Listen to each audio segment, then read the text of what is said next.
Welcome to Indus Special. I'm Ejaz Haider. While there's no immediate threat of US-Turkey relations rupturing, things aren't exactly hunky-dory between the two NATO allies, who can also field the largest and the second largest military forces in the alliance. Differences on how to deal with Syria and Ankara's acquisition of the Russian S-400 A280 system are two major problem areas, among others.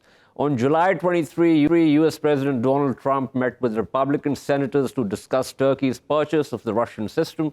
The meeting reportedly discussed the Countering America's Adversaries Through Sanctions Act, a federal law concerning potential sanctions against Turkey over its Russian system acquisition. The White House has yet to issue a statement. Last week, Trump made a series of contradictory remarks on whether the U.S. will impose sanctions on Turkey. He initially said that sanctions are not under considerations right now, but later told reporters that we are looking at it. Last week, the Trump administration began the process of removing Turkey from the F-35 fighter jet program over its acquisition of the S-400 system. The expulsion is slated to be completed by the end of March 2020. Ankara signed a contract in 2017 to purchase the S-400s from Russia after failing despite protracted talks to acquire a U.S. system. U.S. officials argue that the Russian system would be incompatible with NATO systems and expose the F-35s to possible Russian subterfuge. Turkey has emphasized that the S-400 would not be integrated into NATO systems and would not pose a threat to the alliance. Ankara also proposed forming a working group to clarify any technical issues, but the U.S. failed to respond to this proposal. Meanwhile, tensions are also running high over a purported safe zone in northern Syria, and Turkish officials said that talks will continue with U.S. officials while warning that Turkey would launch a cross-border operation if a deal was not reached. Following a U.S. decision to withdraw from northern Syria, the two NATO allies agreed to create a sanctuary in the region that would be cleared of the Kurdish YPG militia, which Ankara sees as a terrorist organization. To discuss the two issues, but beginning with S-400, we have with us Mr. Yusuf Erim, who is an analyst at TRT based in Istanbul, and Ambassador Matthew Bryza, a former U.S. diplomat, also based in Istanbul. Mr. Erim, what do you make of the fact that sanctions are going to kick into play at some point, even though, as I said in my opener, that President Trump has so far given contradictory messages on it? Well, as you said, it does look like sanctions are going to be put into play. We saw a tweet by Lindsey Graham this morning and a statement by Mike Pompeo stating that Turkey doesn't activate the S-400, that sanctions could be off the table. But are they really talking on behalf of the Congress, or is this the White House talking? That's also important because Congress seems to be on the warpath and they're very adamant about imposing sanctions. And we saw that after these statements and tweets, President Erdogan addressing members of the governing AK Party specifically stated that the S-400 will be operational April 2020. So Turkey doesn't look like it's backing down to these threats or imposition of will. Senator Lindsey Graham tweeted that he wanted to see win-win scenarios. Well, a win-win scenario would require a sensible proposal to address Turkey's concerns. The reason why Turkey bought the S-400 in the first place was security concerns, and threatening sanctions doesn't address any type of concerns. Actually, this type of rhetoric just continues to hurt the relationship. So an offer by the United States that addresses Turkey's concerns, quite possibly putting patriots on the table. Mr. Bryza, last we talked about on this program, we are determined that the sanctions will kick into play. But having said that, once they do, there is some space. As I said in the opening, there was the Turkish proposal to look into the technical issues of it, which the U.S. did not really respond to. You think there is still space, once the sanctions are in place, to start talking about somehow resolving this? When I said during our last conversation that I expect the sanctions, almost certainly, what I didn't specify was the timing. So I think President Trump is playing for time. He convened all the Republican senators this last Tuesday in his office, in the Oval Office, to discuss Turkey's sanctions. And my understanding of the outcome of that meeting was that the senators as Yusuf was just saying, very much wanted to proceed now with sanctions. And President Trump did not. So I think President Trump is looking at the statement that President Erdogan has made repeatedly, that the missiles will be activated in April of 2020, as an opportunity. It means the systems will not be activated before then. So that's a lot of time. That's many months during which the world can change dramatically, and some more constructive relations can come together between the U.S. and Turkey and decrease what is currently very strong political motivations, as Yusuf said, in the Congress for there to be sanctions. Absolutely. Yusuf, you talking about, one of the important points that you talked about was where is this coming from, the White House or the Congress? And that's something that Ambassador Bryza also spoke about, and I think that's important. Do you also agree that President Trump would also like to play for some time and try and resolve this issue in terms of, for instance, the Turkish proposal that I talked about and to which the U.S. did not respond? Well, of course, time is always a good thing when dealing with sensitive diplomatic issues, and time can only help, but there's also a time frame where time starts turning into a delay. Now, there's a lot of issues on the U.S.-Turkey agenda. The S-400 is just only one of them, whether it be the Eastern Mediterranean, whether it be safe zone in Syria. So the S-400 is something that Turkey does want to solve as soon as possible so it can start shifting its attention to these other very contentious issues in this relationship as well. So yes, time is helpful, but there is a time frame on everything. There's a point where active diplomacy does turn into filibustering and just defeats the purpose of moving forward towards an objective and an end. Absolutely. Now, on the issue of filibustering, Ambassador Bryza, there are two max positions here. One is, of course, every time you talk to a Turkish analyst, he would say or she would say that let's go back to why Ankara had to go for the Russian S-400, and which obviously refers to the fact that Turkey could not get a similar system from the US, and there were protracted talks and negotiations that didn't really work out. Having said that, once Turkey stretched the deal on S-400, the US said, well, we can give you this system or that system, and that's when Turkey said, well, thanks, but no thanks. So that particular thing is now, I guess, off the table, or if at all, Turkey, even if it were to purchase a US system, would nonetheless not let go of the S-400 deal.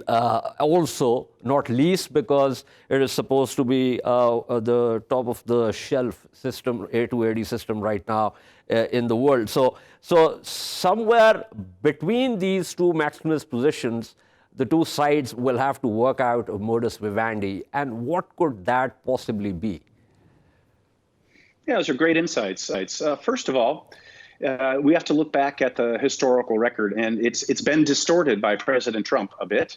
The U.S. has never refused to allow Turkey to buy Patriot missiles. The U.S. and Turkey simply haven't reached the conclusion of the negotiations. In other words, Turkey's asking for more, lower price, more technology transfer than the U.S. has been willing to offer.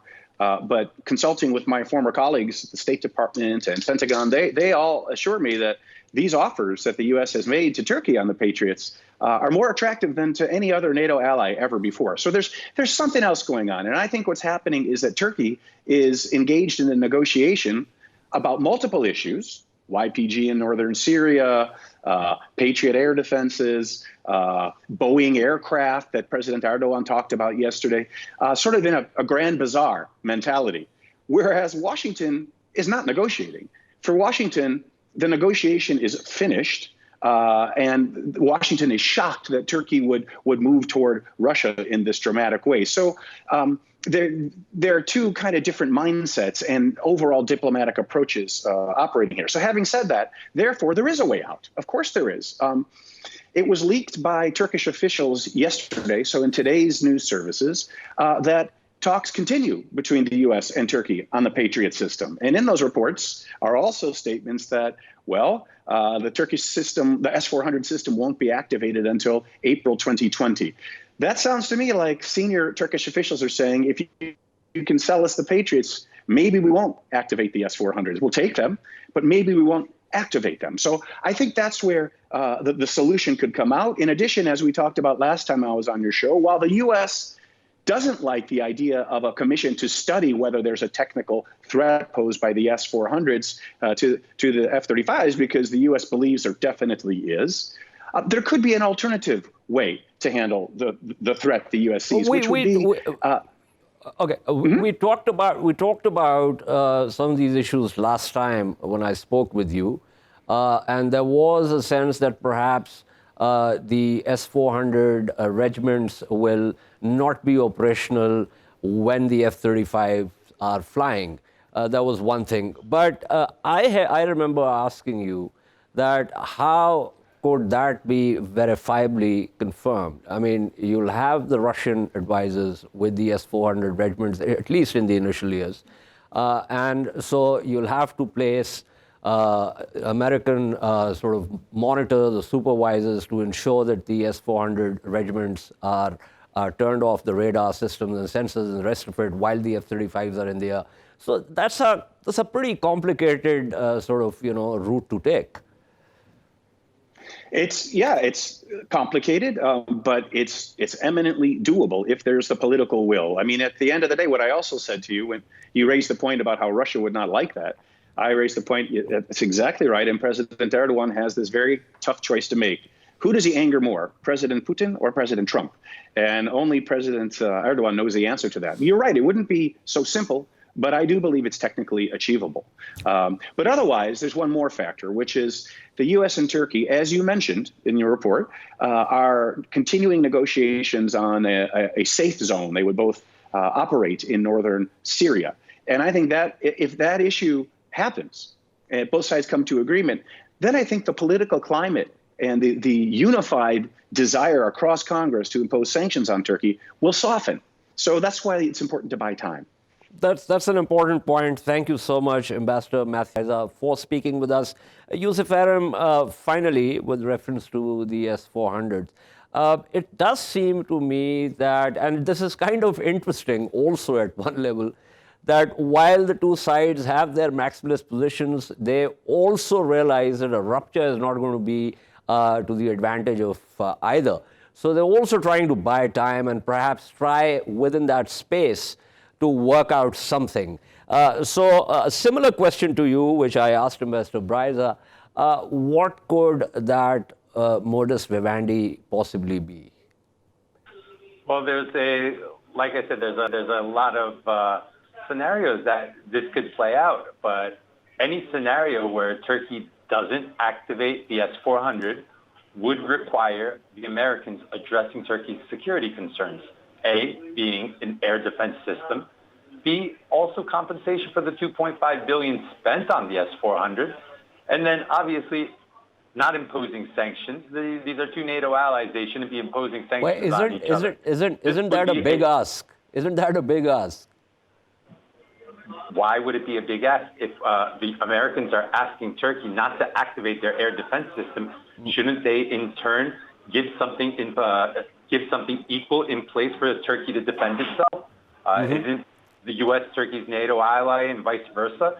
Does the U.S. want Turkey's air defense non-existent?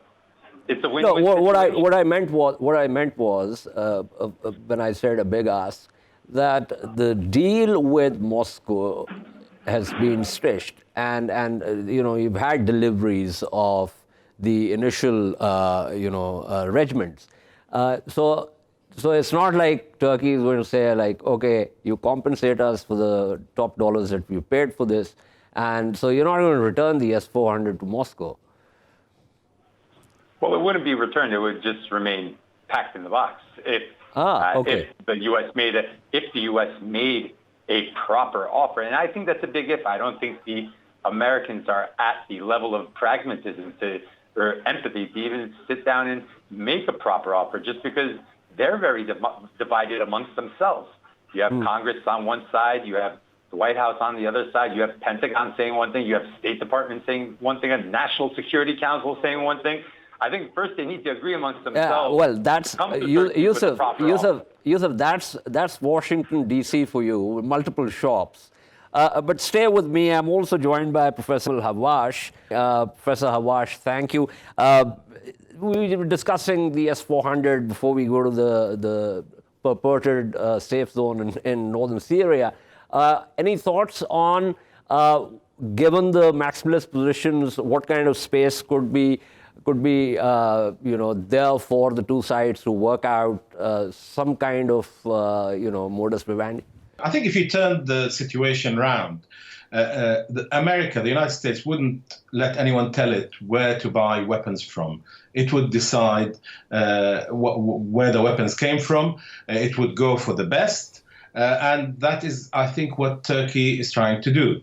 And those who followed this particular story know that Turkey has, for quite a long time now, been saying to the United States, we want to buy your missiles, Patriot missiles, but on the other hand, they wanted additional things like some transfer of technology, because Turkey, it appears, wants to become much more self-sufficient in that. And the United States wouldn't come up with the goods in that respect. It made it clear it was going to go to Russia and the S-400s, and it went ahead and did it. So again, as a sovereign nation, it was entitled to do what it did. Of course, the complication is that it's a member of NATO, and therefore there were requirements on it as part of that alliance. But it seems other countries are comfortable with it going to and obtaining these weapons, which it would be for its own self-defense. It seems it's only the United States which faces a dilemma. The United States wants to tell people what to do, but it also wants their dollars. It wants to sell them weapons.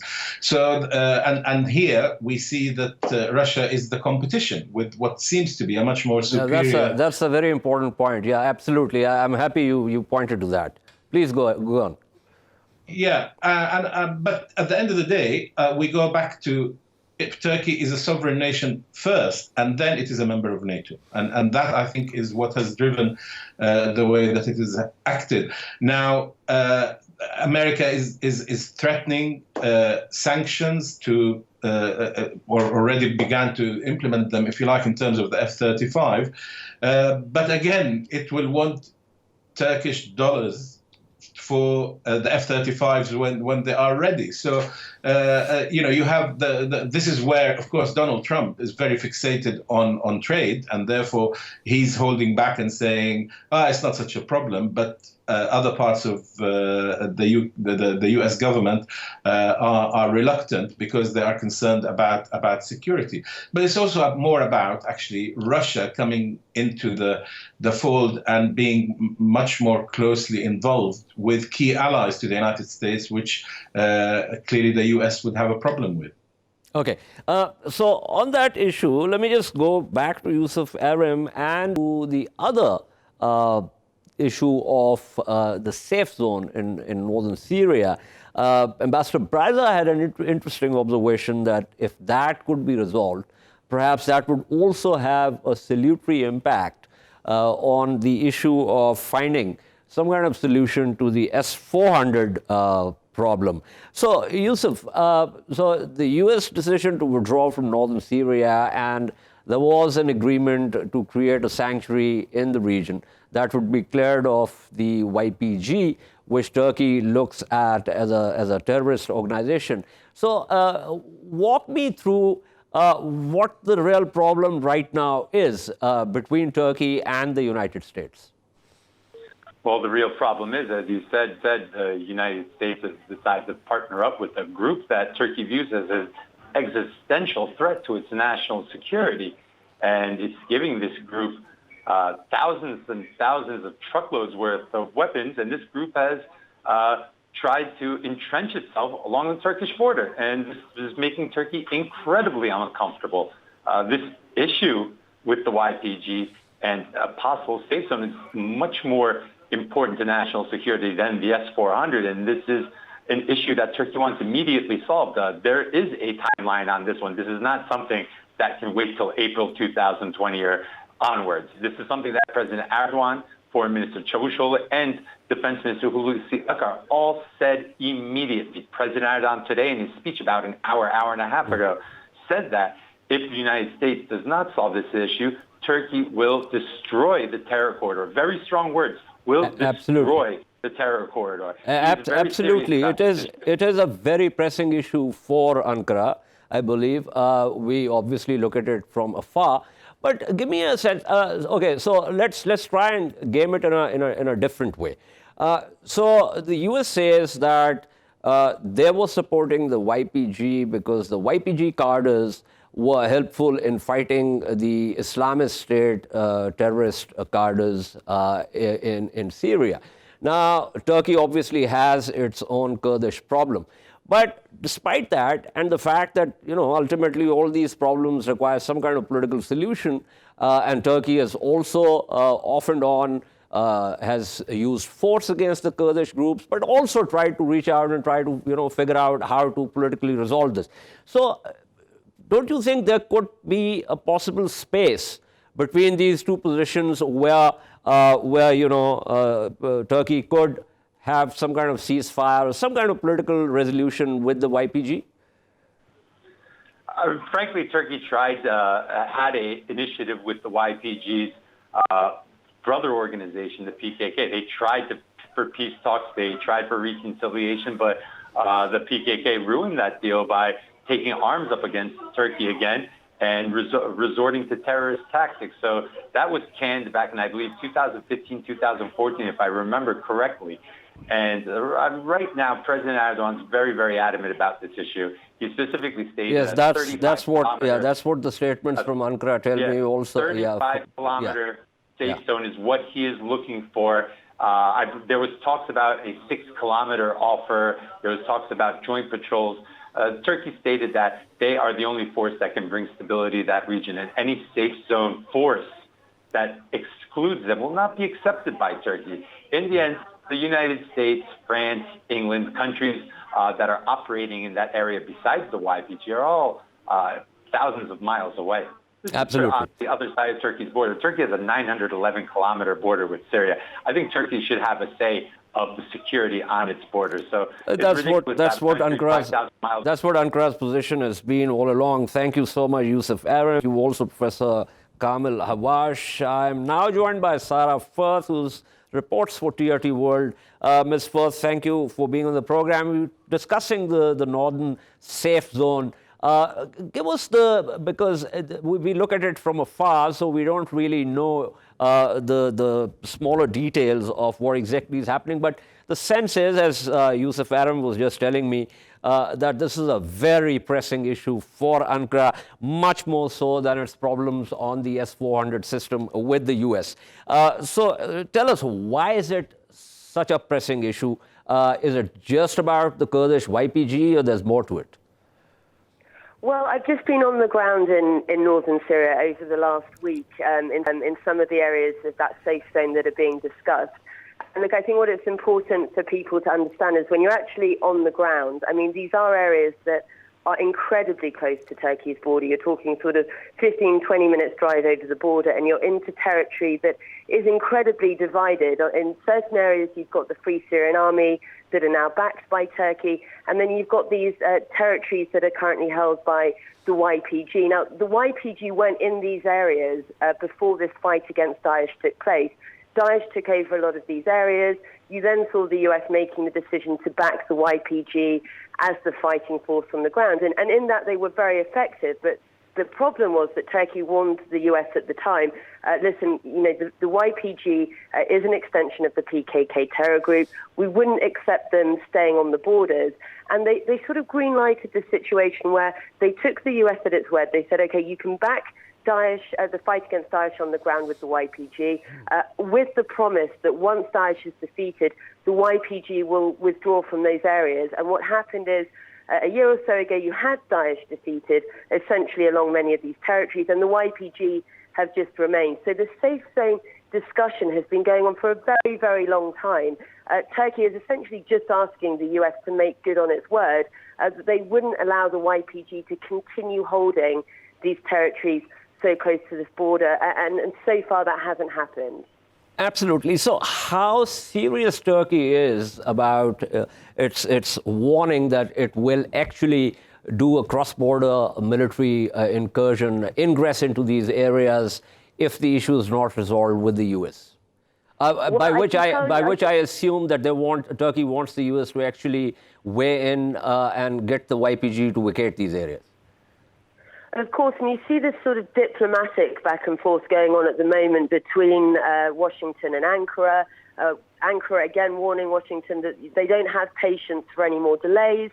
The US coming back with their own rhetoric on this. But again, I've just been on the ground. I think it's worth remembering that Turkey is really putting its money where its mouth is when it comes to this possible upcoming operation in the east of the Euphrates. There has been the biggest Turkish military buildup on the Syrian border for a very long time that we've seen. I've also been on the ground with some of fighting groups. They're preparing for an operation. They are very aware that the diplomatic progress is stalling, that it hasn't been getting anywhere fast, and that ultimately the situation on the ground is not going to wait for the diplomatic standoff to pass. It's something is going to take place. So, that's very interesting. Turkey's warnings absolutely incredibly pertinent, and as I said from the ground, I can tell you going on the ground, you constantly have this back and forth between the Free Syrian Army, the YPG. The YPG are carrying out attacks, the FSA are counterattacking. So there's already action being taken on the ground. What Turkey's saying is they're very close to taking the next step and actually carrying out another full cross-border operation, which would be a massive undertaking and, of course, extremely controversial given the fact you do have US troops on the ground in some of these areas that are being discussed. Absolutely. Thank you so much, Sara, for giving us a sense from the ground of what's happening. And one of the most interesting things was that the situation on the ground is likely to sort of be ahead of what diplomacy can actually do. We'll take a short break and return to discuss North Korea's test firing of 2 new short-range ballistic missiles on Thursday that have put the nuclear talks in doubt. Stay with us.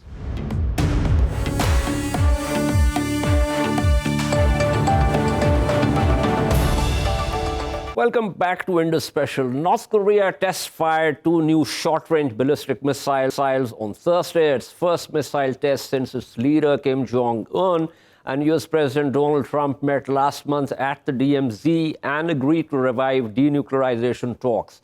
South Korea, which supports efforts by North Korea and the United States to end years of hostility, urged the North to stop acts that are unhelpful to easing tensions, saying the test posed a military threat on the Korean peninsula. The South's National Security Council said it believed the missiles were a new type of ballistic missile, but it would make a final assessment with the United States. Firing a ballistic missile would be a violation of UN Security Council resolutions that ban the North from the use of such technology. North Korea has rejected the restriction as an infringement of its sovereign right to self-defense. To discuss how this could impact any putative denuclearization talks, we are joined by Professor Larus, who is a professor of political science and international relations at University of Mary, Washington, and Mr. Joseph Chang, who joins us from Hong Kong. Professor Larus, how do you look at this? Interestingly, the U.S. Secretary of State Mike Pompeo feels that there is a diplomatic way forward and anticipates new talks in a couple of weeks, despite the tests. Yes. The White House does not seem to be overly alarmed. As a matter of fact, the reaction from the Trump administration has been somewhat restrained. President Trump did come out and state that he believed that this was posturing on the part of Kim, and that posturing was typical behavior before parties come to the negotiating table. President Trump had met with Kim in late June, which was about a month after another short-range missile test. North Korea carried out a missile test in May, short-range one, And that did not put off the Trump administration from going to South Korea, and when they were at the G20 meeting in June, and then President Trump went to South Korea and then met Kim at the border and went over the border. And so it appears that the White House's reaction to the missile test a couple of days ago is similar. Keep it low key, and so we can come back to the table and move forward on this. So is this like a classic negotiation hand, you think, where Kim thinks that, before they go into any talks, that he has to show the resolve and the capability and then get to the table? It does seem to be quite heavy-handed, and yet it seems to fit the character, it seems to fit the pattern of how North Korea deals. Yes, it threatens, parties come to the table, they talk some more, North Korea pulls back, then it threatens some more. Remember that international relations is a two-level game. And one audience that Kim is addressing is the domestic audience. Yeah. And as you probably know, the United States and South Korea have planned to resume their military exercises, and South Korea is buying F-35 stealth fighters. As a matter of fact, they've already had delivery in March of some of the fighters from the United States. And so Kim needs to respond to this because the domestic audience is going to say, what's going on here? You've been meeting with the United States, and you're trying to, have better relations with South Korea, but South Korea is turning around and buying weapons from the United States, resuming military games, and also South Korea is developing its own indigenous defensive weapons.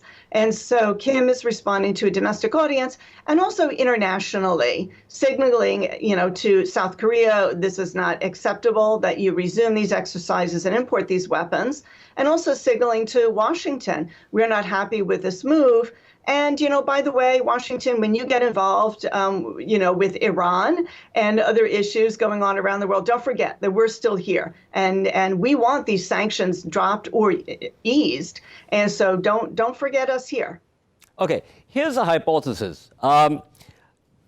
Could it be that Kim is gaming it in this way, thinking that, since he has met President Trump 3 times, and he feels or believes or assumes, call it what you will, that President Trump has invested a lot in trying to work out something with him in a sort of personalized style of diplomacy, that President Trump is unlikely to walk back because after having invested so much. Equally, however, President Trump could feel that Kim is embarrassing him a lot and might just think of walking back. So what do you think Kim's assumptions are here? That is a tough one. It is tough to try to figure out what, someone is thinking. Yeah, he may have overestimated Trump. He may have overestimated, let's say, the promises that, Trump made. And then when Trump is not moving forward on things, he's annoyed and he, fires off a missile. But he also has to remember, President Trump, did have this program called The Apprentice where he said, you're fired, right? And so President Trump can turn around and pretty easily say, okay, deal's off. As a matter of fact, he walked away, right, from a meeting over North Korea because he didn't get the deal that he wanted. And he says, I'm not going to waste my time. I'm flying back to Washington. And so Kim, understandably, is probably a bit perplexed about President Trump's deal-making, decision-making, his thought patterns as well. So you've got 2 people that probably misunderstand each other, but Kim is using the missiles as a bit heavy-handed to try to get a message through and to try to understand your other party. Absolutely. It is quite heavy-handed. Stay with me, Professor Larus. Ms. Chang, do you think, when you talk about denuclearization, I mean, the U.S. defines denuclearization in a different way, which essentially is about North Korea just, folding everything back, whether it's the missile program, whether it's the nuclear program. Whereas for the North, the denuclearization also includes the extended nuclear deterrence that the U.S. has given to South Korea. So how can these 2 positions be reconciled?